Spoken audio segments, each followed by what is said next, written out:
The full name of the body that we often refer to as the Redding Consortium is the Redding Consortium for Educational Equity. And so what it is, it's a legislatively established body, you know, like task force kind of a thing, but we went with consortium. And it was given duties by the General Assembly in legislation to do research, to do stakeholder work, and to make recommendations to the General Assembly and the governor on public policy that would help increase equity and quality in our public education system, specifically in Wilmington and northern Newcastle County. The Redding Consortium has spent, people say it's 18 months, it's been longer than that, not only thinking and talking and gathering information, but consulting with other experts. Because we know that just redrawing boundary lines, that's just like moving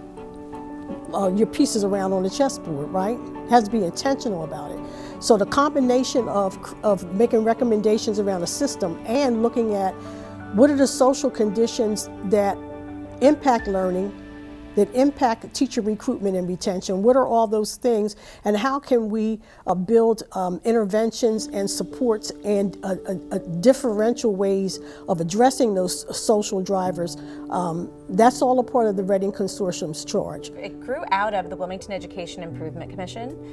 which was also formed legislatively during the Markell administration, and that happened because there were some moves that Governor Markell made at the time, which got a strong response, particularly from Wilmingtonians, and so he put together a group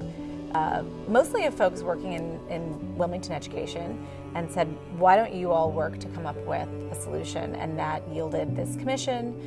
which put together the first proposal, I guess in recent times, to consolidate school districts around the city of Wilmington, and almost got to the finish line, but hit a wall. And so when Representative Nnamdi Chukwucha and I were elected to the legislature in 2018, talked about what our priorities were, and we both realized we wanted to pick up where that left off, kind of renew what was called WEIC as the Redding Consortium for Educational Equity. So we tweaked it a little bit, and I believe we passed that unanimously in both chambers at the time, to both reestablish the body with this sort of new name, new charge, and also sort of renewed the powers to call for redistricting.